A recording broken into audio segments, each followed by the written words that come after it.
Bueno, entonces recién les comentaba que hoy vamos a tratar de Allan Kardec, ¿sí? El decodificador de la doctrina espírita, porque en esta semana homenajeamos su nacimiento, ya que el 3 de octubre de 1804 nace en Francia. El título de esta charla es Nace Allan Kardec, uno de los más lúcidos discípulos del Cristo. Cuando nace, sus padres le dan el nombre de Hipólito León de Nizar-Ribail. ¿Qué le habrá pasado que hoy lo conocemos con el nombre de Allan Kardec? Les cuento algunos detalles de su vida.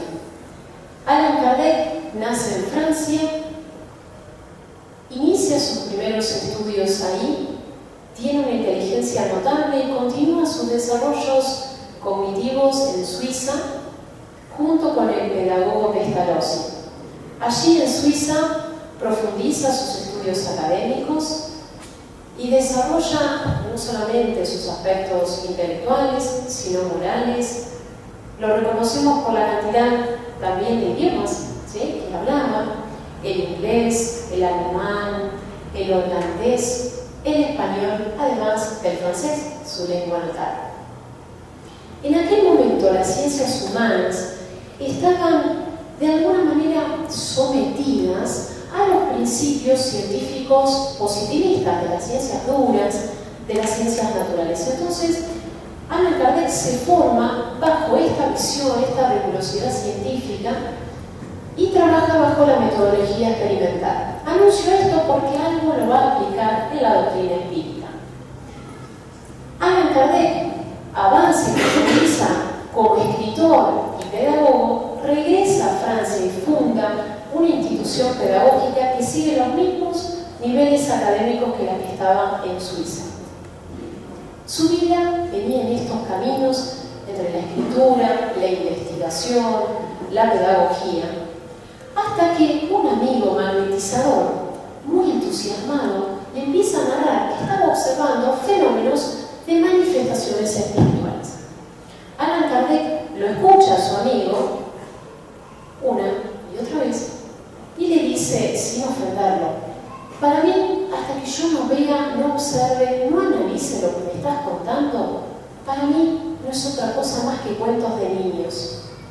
Su amigo, conociéndolo, no se ofendió, insistió de una charla a otra, hasta que lo convence para que Allan Kardec observe lo que él estaba registrando en algunas reuniones espíritas del momento. Allan Kardec empieza a observar estos fenómenos y con su agudeza intelectual los comienza a registrar en varias ocasiones hasta entregar toda su vida a consolidar estos conocimientos. De ahí el nombre decodificador. A ver, avanzamos por acá. Ahí estamos. Decodificador de la doctrina espírita. Le pone tanto empeño a este conocimiento que consolida un cuerpo organizado de saber, donde tiene una coherencia interna. Prácticamente hay una lógica rigurosa que une los enunciados fundamentales con los derivados, con una terminología científica, teórica, llana, transparente. No tenemos que ir a otros libros que nos expliquen qué es lo que quiso decir Kardec con tal enunciado o con tal otro. Obviamente generó un cuerpo de conocimiento muy riguroso, muy vasto, y ahora lo vamos a ir observando cómo podemos ir incursionando en esta lectura para que la podamos entender. Él define, armando la doctrina espírita, que el espiritismo es la ciencia que trata la naturaleza, el origen, el destino de los espíritus y sus relaciones con el mundo corpóreo. Vamos a avanzar un poquito en su obra. Esta definición la da en este libro, que es, la pregunta es, ¿qué es el espiritismo? Así tiene este título. Y lo elabora unos añitos después de este, que es el libro de los espíritus. Ahora vamos a ver su obra y nos detenemos en algunos momentos de él. Les decía recién, el 18 de abril de 1857, arma este libro con esta codificación y le pone el nombre del libro de los espíritus para dar consistencia evidencia de que este saber no lo había producido él, sino que era un saber que venía de manifestaciones espirituales a través de la psicografía, a través, digamos, de la videncia o audición, y él lo que hacía es sistematizar rigurosamente este sentido para poder discernir qué saber era realmente sólido o cuál podía ser transmitido de un ser que comentaba algún conocimiento desde un prejuicio o la falta, digamos, de solidez, porque define que los espíritus son personas que han desencarnado. Por lo tanto, cuando se manifiestan, pueden hacerlo y de alguna manera realizar distintas comunicaciones, pero que estas pueden estar también tenidas de un desconocimiento o a veces con intención de molestar o crear confusión. Allan Kardec, ¿sí?, se coloca como de alguna manera el escritor de esta obra, sabiendo, ¿sí?, dejando bien en claro que él de alguna manera no la ideó. Lo que hizo es, no le quita mérito, organizarla desde una complejidad, de la más sencilla a la más compleja con respecto al conocimiento. ¿Por qué nombra a Allan Kardec? Él en alguna obra mediúnica, algún mensaje, le dicen que en una encarnación anterior, estuvo viviendo en las Galias con el nombre de Allan Kardec, era un druida. Entonces él toma este seudónimo para marcar que su recorrido anterior como pedagogo, ¿sí?, respondía al nombre que le habían dado sus padres, pero a partir de ahí se hacía representar con el seudónimo de Allan Kardec. La obra que les mencionaba recién, que es El Espiritismo, la escribe en 1859, es decir, 2 años después. A veces uno quiere entender de estos temas, quiere avanzar, y claro, los libros de alguna manera no muerden, eso lo sabemos, pero por el tamaño asustan. Las obras de él más o menos tienen 500 páginas, ¿sí?, el Pentateuco, es decir, los 5 libros que dan solidez a la doctrina espírita. Sí, más o menos tienen este tamaño. En cambio, ¿qué es el espiritismo? Podríamos decir que es menos de la mitad, entonces tiene los conceptos fundamentales y algunas objeciones que le hacían en aquel tiempo a Allan Kardec, y Allan Kardec de alguna manera responde para que las personas sepan que hay objeciones y a cada objeción también hay una merecida respuesta. Les voy a contar una anécdota de este libro, ¿sí?, que es el espiritismo, porque me pareció de alguna manera llamativo. Alguien que se hacía mencionar como el principal antagonista de la doctrina espírita. Entonces, en una suerte de debate, donde vinieron distintas personas a hacer una entrevista a Allan Kardec, uno de ellos se presenta y le dice: bueno, estimado amigo, yo me presento aquí en este debate para comentarle que yo soy uno de los antagonistas principales de su doctrina. Pero he venido aquí para que usted, en esta charla, me demuestras alguna prueba de la existencia de estos espíritus, porque para mí no es otra cosa más que alucinaciones y engaños. Pero si usted realmente me convence, hace un milagro conmigo, yo seré uno de los principales prosélitos de su doctrina. Allan Kardec, cuando lo escucha, le dice: bueno, estimado amigo, yo lo que tengo para decirles, primero, es que yo no hago milagros, no tengo ese poder. Segundo, es que si usted ya está persuadido de esto, dejemos por cerrado este tema, esta conversación, y usted vaya tranquilo, considerando que su inteligencia y su razón es superior a la mía, no tengo más nada que decir. Y este antagonista decía: no, yo insisto, haga un milagro conmigo, y si no, convénzame. ¿Sabe lo que pasa? Es que para convencerme a mí mismo, yo tardé más de 1 año.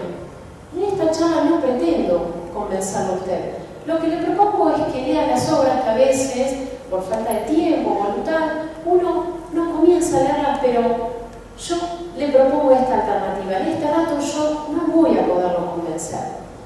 Y en cuanto usted considere que esto son alucinaciones, la verdad que es común que piensen que nosotros los espíritas tenemos esta situación, pero lo dejo a su criterio y a su razón. No tengo más para decirle. La propuesta es que lea esta bibliografía, y si no tiene toda su libertad de seguir pensando y opinando como a usted le parezca.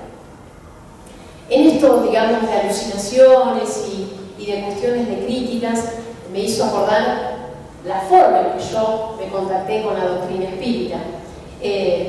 Conozco a esta casa y esta doctrina a través de Marcelo, ustedes lo conocen porque el miércoles pasado nos dio una charla sobre los desafíos, y conmigo él como que tomó un desafío de ver cómo hacía para que yo pueda acercarme a la doctrina. Y teníamos momentos de charlas y, bueno, horas de preguntas, que yo le preguntaba algo de qué hacían en la casa y cómo es esta doctrina y de qué se trata y qué es lo que hacen en el comedor. Y Marcelo, con su paciencia que lo caracteriza, me explicaba un detalle y otro, pero me decía, bueno, pero vení un miércoles a las charlas, a los pases, te va a hacer bien que lo conozcas. Y yo por dentro decía, bueno, menos Marcelo, el resto debe estar todos locos, porque Marcelo ni dudaba, tenía un discurso razonable. Pero bueno, veniste, y yo le decía, no, a ver, mejor dame uno de los libros fundamentales, que yo lo analizo, lo leo y después voy. Y me dice, pero mirá que son 5 los libros que son los fundamentos de la doctrina espírita. No, me dice yo, los 5 no, dame uno, yo arranco y después veo. Así, en julio, me da este libro, me lo trae, yo lo empiezo a leer en casa, entonces ahí me surgían más preguntas para hacerle, y Marcelo me seguía respondiendo, pero Eli, venite un día, un miércoles, no pase. Bueno, a ver, en las vacaciones de invierno, que estoy un poco más despejada, voy. Y ahí pasaron las vacaciones de invierno, Marce me ve en agosto, y me dice, Eli, no viniste. Bueno, te prometo que el miércoles que viene voy, sin falta. Yo creo que ya no me soportaba más a mí misma, que no, que sí. Vine. Y la charla era sobre los miedos. Y yo que habito con los miedos, dije, bueno, justo para mí el tema, se trabajó mucho el coraje, me hizo bien. Entonces, bueno, a partir de ahí, como los miedos ya no me los podía sacar, aprendí a convivir con los miedos y aquí andamos. A veces parece que uno se encuentra como azarosamente con la doctrina, a partir de un amigo que nos invita, o porque pasamos por la calle y vimos esto de nacer, morir, renacer, esto de progreso. Y así yo me encontré con Allan Kardec, que de alguna manera le agradezco infinitamente porque me dio una nueva vida, ¿sí? De alguna manera conocer nuestra realidad espiritual, nuestra vida no sigue igual. Quizás a Allan Kardec le pasó lo mismo. Nació, le pusieron el nombre de Hipólito y conoció la doctrina espírita y dijo, a partir de acá, que me llamen Allan Kardec. A mí me cuesta cambiar el nombre, el apellido y todo eso, así que me sigo llamando de la misma manera, pero en mi vida, en lo personal, hay un antes y un después de conocer la doctrina y eternamente agradecida a Marcelo que tomó el desafío y me hizo acercar gratamente, digamos, a esta doctrina. Les cuento sucintamente cómo sigue Allan Kardec con su desarrollo teórico. Fue tan intenso la dedicación que le hizo a esta doctrina que en 11 años escribió esta gran cantidad de obras. Miren, en 1861 el libro de los medios. Este libro, que es el Espiritismo, como les decía recién, tiene la síntesis del libro de los espíritus y algunas nociones que después va a desarrollar más en el libro de los medios. Ahí se explica la diferencia que hay entre una mediunidad física, que era de los primeros tiempos, más notables, a una mediunidad más intelectual. Otro día, y obviamente avanzaremos en distintas cuestiones, hoy haremos un recorrido así medio abuelo de pájaro. Luego, que es el espiritismo, el Evangelio a la luz de la doctrina espírita o según el espiritismo, en 1864, recién Antonella nos leía algunos recortes de esta obra, ¿sí? Lo que hace Allan Kardec aquí es tomar algunas citas bíblicas del Nuevo Testamento y profundiza a la luz de la doctrina espírita distintas situaciones, distintas enseñanzas. Por eso la doctrina espírita se la llama como la tercera revelación. La primera fue de Moisés, la segunda de Jesús y la tercera es la de la doctrina espírita, ¿sí? Tercera revelación. De alguna manera podemos entender los mensajes de Jesús, cómo fueron posibles esos sucesos que tenían que ver con las curas, con la multiplicación del pan y de los peces, cómo es que fue posible cambiar el agua en vino, ¿sí? Por eso, de alguna manera, la doctrina espírita no hace milagros, no cree en los milagros, porque los explica. Bien, después avanza Allan Kardec en el cielo y el infierno, donde da cuenta de que estos son estados mentales, estados de conciencia, en 1865. Avanza un poquito más con la Génesis, en 1868, de alguna manera explica los principios materiales y físicos y el recorrido evolutivo del planeta Tierra. Paralelamente estaba haciendo la revista Espírita desde 1858 hasta 1869. Cada libro de esto tiene las revistas mensuales, donde articulan cuestiones teóricas con algunos desarrollos de manifestaciones espirituales. Es un libro muy interesante y cada revista realmente es muy compleja. Si avanzamos un poquito más, nos vamos a dar cuenta que cuando queremos estudiar la doctrina espírita, es como que estamos armando un rompecabezas. Encontramos una pieza y decimos, ¿y esta dónde va? ¿Qué sentido tiene? Y sí, literalmente a veces se nos rompe la cabeza porque tenemos que cambiar estructuras intelectuales, a veces fe que la empezamos a revisar de otros costados. Es una ardua tarea, pero después pasamos a esta parte, que es como un estado más contemplativo, cuando uno ya va entendiendo un poquito más. Y la doctrina espírita no solamente es un saber que uno se enriquece intelectualmente, sino también que nos da una posibilidad de vivir de manera distinta, de sentir de manera distinta. Y como espíritus avanzamos en estas dos líneas, en el sentido intelectual y en el sentido moral. Si logramos sentir y vivir la doctrina espírita, será ese sí un gran paso en nuestras vidas. Esa es la impronta que tiene esta doctrina. No es solamente un conocimiento, sino que realmente, si ese conocimiento lo hacemos vida en nosotros, somos otras personas. Entonces, nosotros estábamos también recordando en la oración que nos hizo Anto también a Divaldo, porque Divaldo es uno de los mayores representantes de la doctrina espírita como orador. Nació en Brasil. Mañana dará una conferencia en Buenos Aires, por eso también están invitados. Y Divaldo Pereira Franco dio más de 10.000 conferencias. Otra será mañana. También nos seguimos porque él hizo vida la doctrina espírita, no solamente la transmitió, sino que organizó una institución, la Mansión del Camino, en Brasil, donde atiende a más de 3.200 niños, brindando la educación, brindando el acompañamiento a los más grandes oficios. Y aquí lo vemos haciendo un trabajo de psicografía, recibiendo espiritualmente conocimientos. Elaboró 250 libros. La doctrina espírita es una de las doctrinas filosóficas que más libros tiene. Divaldo con 250, Chico Xavier con 412, más el resto, ¿sí? Como Amalia Domingo Soler, María Rodríguez, Flammarion, León Denis, hacen obras brillantes, ¿sí? Sostenidas y fundamentadas con la doctrina de Allan Kardec.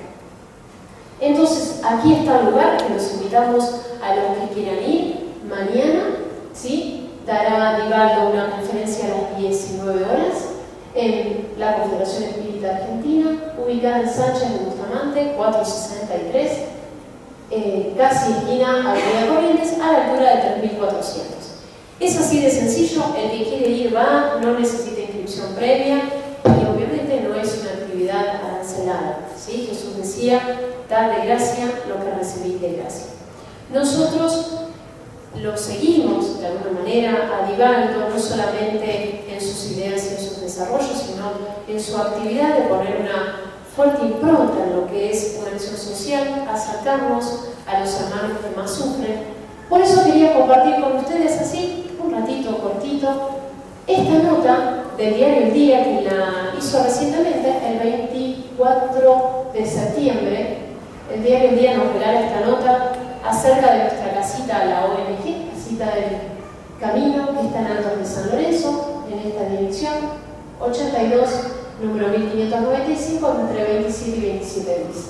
El título es Música, Deportes, Oficios puentes para la integración.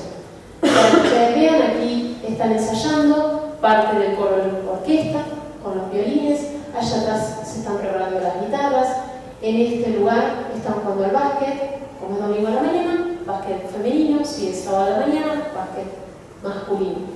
Y aquí lo vemos al pediatra Hugo de Ledone con una mamá. Yo colaboro ahí con las mamás, a veces en la parte de costuras, hacen las mamás algunos guantes, sobre todo digamos en invierno, reciclando polar. Así que, bueno, ellas también me enseñan, una de ellas, Gladys, me dice, mirá Lili, cómo me quedó el punto festón. Yo, ¿punto festón? ¿Cuál es?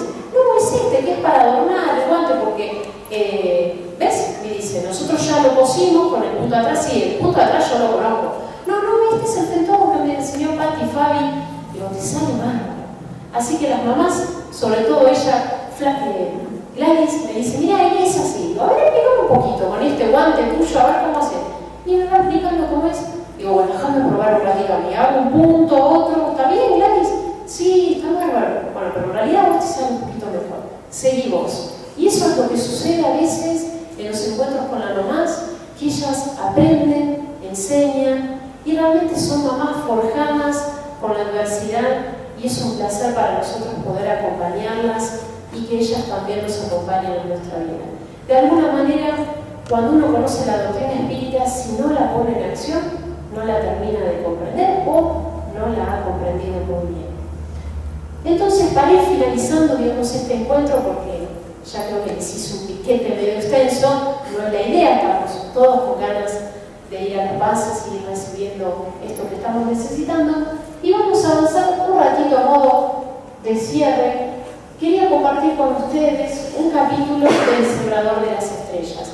A Divaldo se lo conoce con este nombre, se les da este nombre porque realmente nos deja luces en cada conferencia, en cada libro.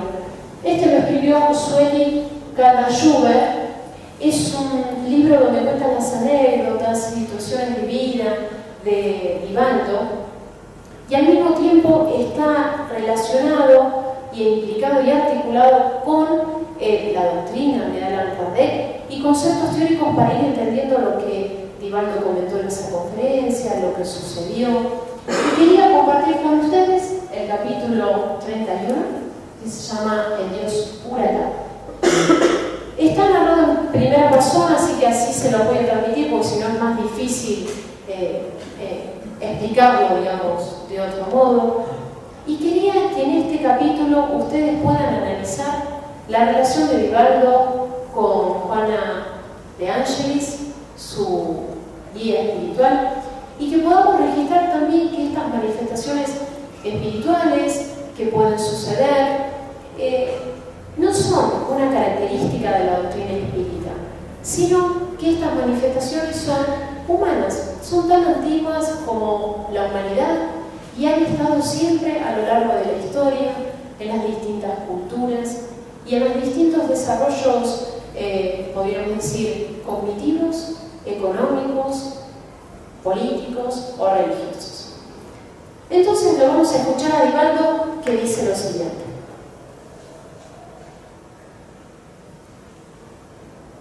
En 1985 yo estaba en Guatemala dando una conferencia. Esto fue en Capital y al día siguiente estaba previsto que diera la conferencia en Coatepec. Toda la provincia estaría allí escuchando esta conferencia.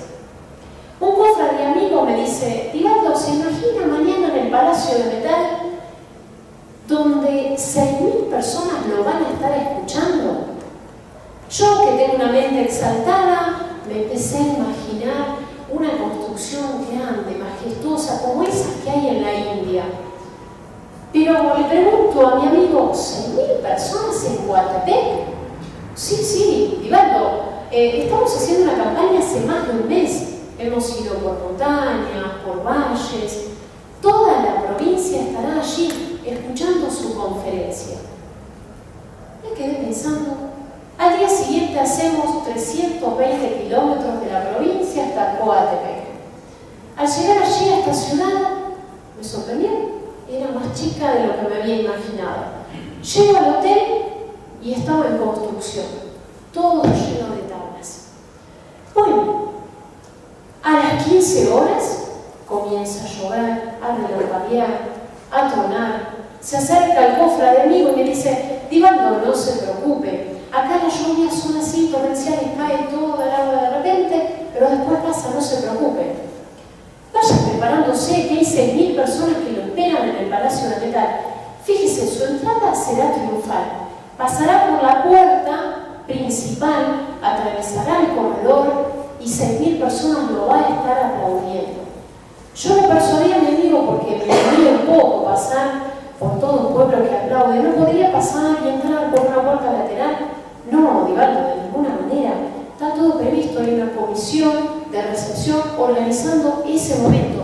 Su entrada será triunfal. Bueno, me voy haciendo la idea y a las 15 seguía lloviendo copiosamente. Se acerca este presidente amigo y me dice: Divaldo, no se preocupe, yo le garantizo que el agua va a pasar, esta lluvia ya tiene que pasar, aquí es así. Bueno, me comienzo a preparar. 18:30, la misma situación, pero mi amigo me garantiza que la lluvia va a parar. A las 19 le digo: ya estoy listo, podemos ir. No, Divaldo, nosotros vamos a ir 15 minutos antes, el pueblo lo está esperando, no se preocupe, esperemos un poco más. 19:40, salimos, tomamos un auto, vamos en caravana y al poco de andar, con esa lluvia torrencial, los caminos eran ríos. Estaban detenidos los autos, los ómnibus, las carretas. ¿Divaldo trajo paraguas? No sabía que iba a llover. ¿Y le molesta si se moja? Porque en auto no vamos a llegar. Bueno, si no hay otra alternativa, pero vamos a apurarnos que se nos hace tarde. Me bajo del auto y el agua me llegaba casi hasta las rodillas. Empezamos a caminar lentamente, bajo la lluvia, unas cuadras, y llego al Palacio de Metal. Lo veo y quedo sorprendida. Desbordaba de gente, pero era un barracón. Las paredes estaban construidas hasta la mitad de su altura y el agua entraba por un lado y se iba por el otro. El techo era de zinc, de ahí el nombre del Palacio de Metal, y con la lluvia hacía un estruendo terrible. Entro a renunciarme, paso por delante del pueblo, llego al palco, hay aplausos, me siento y me encuentro con una de las escenas más hermosas de mi vida. Indios, mestizos guatemaltecos, hombres, mujeres, niños, todos de pie. No había asientos. Las madres llevaban a sus niños envueltos en un chal, como es la costumbre del lugar. Algunos habían hecho más de 100 kilómetros, algunos habían venido a caballo, otros en camiones, en ómnibus. Todos allí estaban esperando de pie y seguirían a lo largo de mi conferencia de pie. Comienzo a orar, se me caen las lágrimas. Le digo: Dios, ¿qué tengo para darles? Si no viniera Jesús este día, ¿qué sería de mí? Había una niña indiecita que me miraba con ternura, como si yo fuese su tótem. Divaldo, comience la conferencia. Me dan un micrófono que hacía un ruido incontrolable. Y comienzo a hablar de la inmortalidad del alma, que es un tema universal. Al poco de avanzar en la conferencia, se escucha un estruendo, cae un rayo en un lugar cercano, se corta el suministro de electricidad. El palacio hacía un silencio sepulcral. Se escuchaba la lluvia que continuaba cayendo copiosamente. A los 20 minutos regresa el suministro de electricidad, se prenden las luces, tengo nuevamente el micrófono. Divaldo, continúe. Ya ni sabía por dónde estaba. Bueno, avancé por mis necesidades espirituales, pero esta vez con una ternura mayor. Estaba avanzando en estas ideas, me propongo cerrar la conferencia cuando en la puerta de entrada veo un ser espiritual de una luminosidad indescriptible. Era como un dios de la mitología, pero de la mitología del pueblo azteca. Era un dios azteca. Tenía como 2 metros de altura, el torso desnudo, de una complexión robusta. Tenía un penacho con plumas de quetzal, que es el ave que representa la región. Sus ojos eran como 2 lámparas que me observaban. Divaldo, continúe, me dice Juana. Retomo la conferencia y veo que él comienza a avanzar por el pasillo. Mientras tanto escucho una melodía armoniosa, hecha como con varias voces al mismo tiempo, y era un bálsamo para ese pueblo. Y me había olvidado de contarles un detalle. Cuando yo entro y me siento en el banco, a mi izquierda había una mujer paralítica acostada en el piso, y a mi derecha otros 2 paralíticos. Este ser espiritual avanza por el corredor, llega hasta donde estaba yo y me dice: me llaman Huracán. Consideran que soy el dios del pueblo azteca. Soy su amigo y hermano. He venido aquí esta noche para que cerremos juntos. Tú continúa.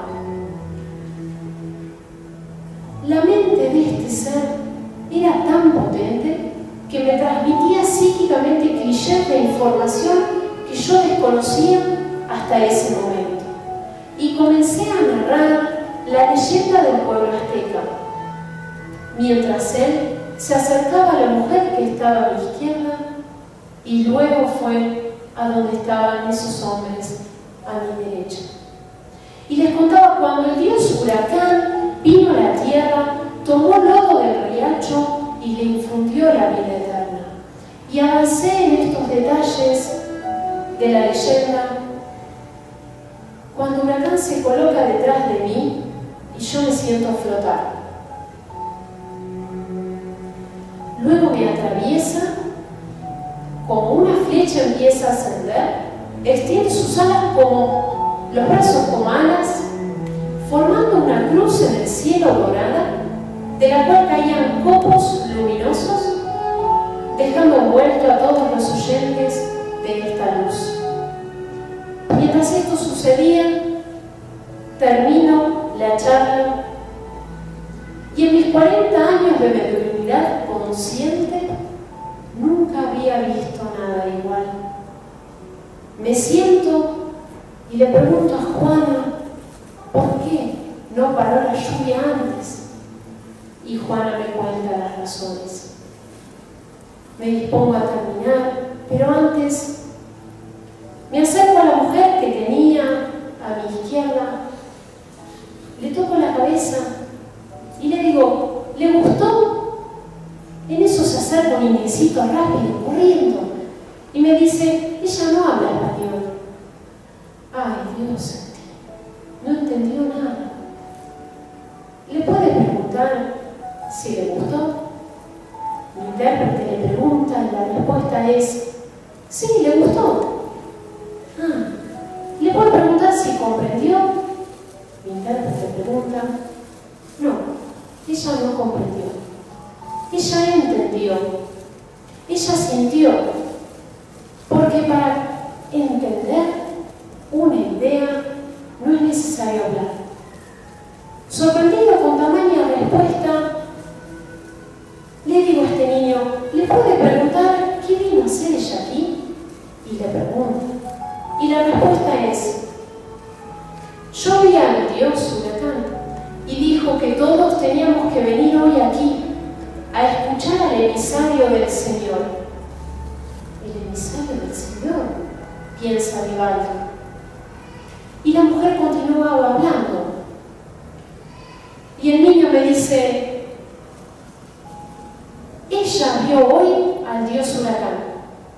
sintió el roce de sus alas. Y usted tiene la voz de Dios. Muy conmovido y avergonzado conmigo, me acerco, tomo esa mano helada, pongo mi cabeza en su cabeza, y el niño mostró simpatía y me dice: ella es mi madre. Ella escucha las voces del Dios Huracán y se las transmite a todo el pueblo. Por eso vinimos hoy todos acá. Nosotros vivimos acá a 30 kilómetros. Yo la até en un caballo, el otro estuve yo y la traje arrastrada. Paso unos minutos más con ella y el niño me lleva donde estaban los otros dos paralíticos. Los saludo y uno de ellos me dice: el Dios Huracán dijo que si veníamos hoy, quedaríamos curados. Estamos esperando que dé la orden. Dudé, me emocioné. Juan se coloca detrás mío y dice: hijo, dé la orden. Ahí comprendí que no tenía la fe que mueve montañas, pero en un momento como tal, es el Cristo que está en nosotros y nosotros ya no somos nosotros. Hábleme, hijo, insistía Juana. Yo le pregunto: ¿usted cree en Dios? Sí, creo. Entonces, en nombre del Señor y de Huracán, venga hasta acá. El que estaba en el palco comienza a rolar. ¿Quieren ayudarme? Yo les digo: no, déjenlo solo. Cae del palco con los pies parados y sus piernas oscilan como los péndulos de un reloj. Se equilibra, da un paso y otro. El palacio de metal era un silencio absoluto. Estaban todos en posición de dignidad. Ninguno aplaudía, ninguno gritaba. Era como si ellos supieran lo que iba a acontecer. Comprendí que él tenía la fe que a mí me faltaba. Le doy el brazo y vamos de aquí para allí, de aquí para allí. Pasamos por donde estaba el otro, el paralítico, y dice: ¿y yo? En nombre del Señor y de Huracán, venga usted también. Se comienza a retorcer y veo que sale de su cuerpo una nube oscura, densa, compacta. Ahí recordé el capítulo 23 del libro de los Medios. No era una parálisis orgánica, era de obsesión física. Se incorpora, da unos pasos y comienza a decir: bendito sea el emisario del Señor, bendito sea el emisario del Señor. Yo tenía una emoción en aquel momento que no la podía poner en palabras. Mi corazón parecía que iba a estallar. Ya no soportaba tanta emoción. Era el momento de retirarme. Queridos amigos, les dejo en sus manos toda mi gratitud por haber hecho ustedes posible este hermoso encuentro con una presencia tan amena.